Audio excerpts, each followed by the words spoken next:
Before you head into the comment section immediately and call me an idiot, this is a stupid comparison, really stupid, but it has confirmed a suspicion I've had about the iPhone for quite some time.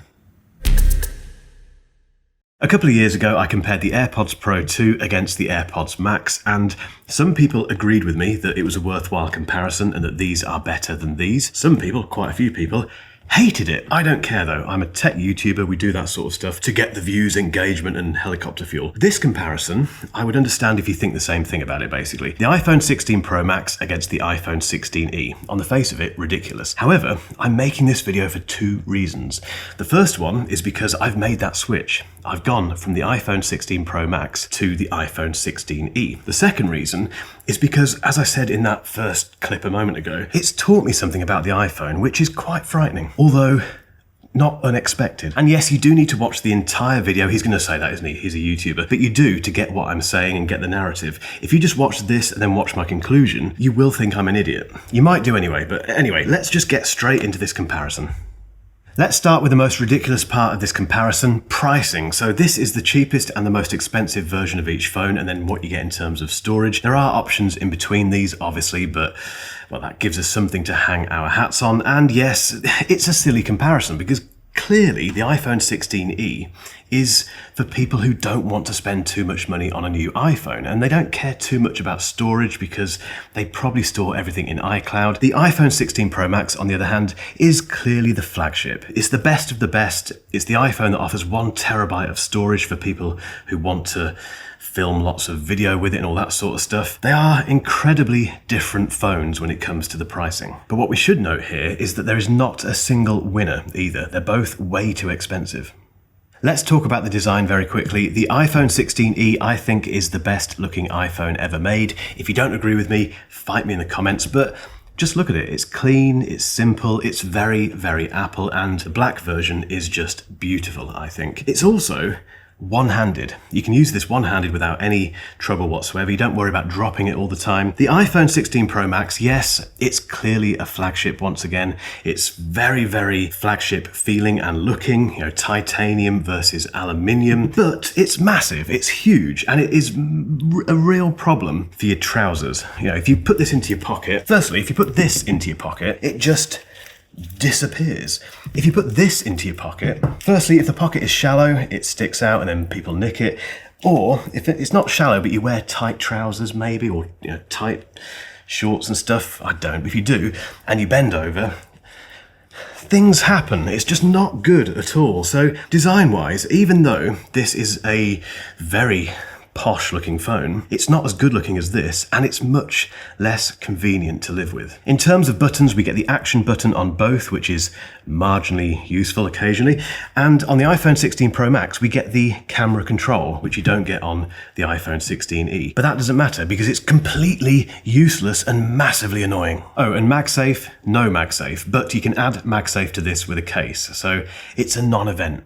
Just a quick word from today's sponsor. If you're picking up a new iPhone, I've been trying out a few accessories from ESR and they really are worth a look. The one I've been using the most is the classic hybrid case with camera control and stash stand, and the standout feature here is that sliding camera guard. It protects the lenses when you're not using the camera, and it provides that all-important peace of mind in your pocket. And the built-in stand's genuinely useful. It works in both portrait and landscape, and it just feels really solid. And yes, this case is MagSafe compatible. If you prefer something simpler, there's a version of the case without the stand. It's got the same great feel, it's just a bit more minimal. They've also got the Cyber Tough case, which includes the same versatile camera guard and a sturdy kickstand built right in. This one just feels a bit more rugged if that's your thing. And lastly, I fitted their Armorite screen protector, which went on very easily. Trust me, if I can do it, you can do it, and it holds up really well. There's nice clarity and there's no annoying air bubbles. If you're after something protective but well designed for your iPhone, it's definitely worth checking these out. I've left a link down below. Let's talk about the displays because that's where things get very interesting. They are different sizes. Obviously, I don't need to explain that. They're both OLED, which is fantastic. However, the iPhone 16 Pro Max has two advantages. The first one is that it has a higher peak brightness for HDR content, which is nice. The second thing is far more important, I think, which is the fact that this has ProMotion, and that is basically Apple's term for a high refresh rate display, which goes from 1 Hz up to 120 Hz depending on what you're doing, and it means it's just very very smooth, which is nice. This doesn't have that. This has a 60 Hz panel and it's fixed at 60 Hz, which means it feels a bit sluggish compared to this. Now, in the context of this comparison, you might be thinking, well, obviously, this is the Pro Max, it's more expensive. However, if I go and buy any Android phone now, it will have at least a 90 Hz refresh rate. Most of them these days have a 120 Hz variable refresh rate. What's going on? That said, I do prefer the screen size here compared to this because, again, it's one-handed. Performance, the least interesting part of these videos, so let's go through it very quickly. The A18 Pro, the A18, this has 2 extra graphics cores over this. They both have 8 GB of RAM, which is interesting, and they feel identical in everyday use, apart from the 60 Hz panel on here, as mentioned before. If you want better gaming, if you do stuff with your phone which is really intensive, then go for the iPhone 16 Pro Max. But if you're an everyday user, you wouldn't feel any difference, apart from that refresh rate, between these two phones. When it comes to battery, this has a higher quoted battery life, but this feels better by a good few hours. Although this does have faster wireless charging, and we should note that this has USB 3 speeds and this has USB 2 speeds, which matters to some people. But when it comes to performance, for me, as a normal user who wants a very good battery life, this is the better phone.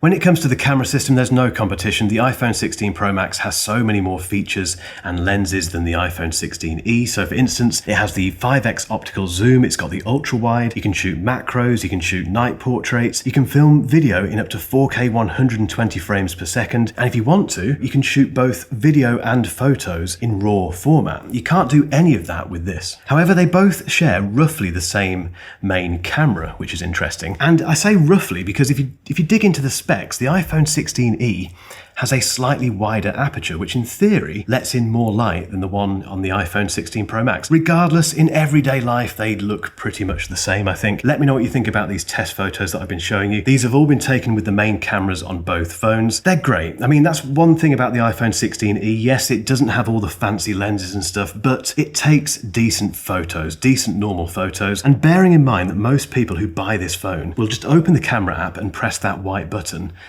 it's enough. However, and here we go again, this is getting towards my conclusion. If I go and buy any Android phone now, it will have a better camera system than this, even if it's a cheaper phone. And this brings me to that conclusion.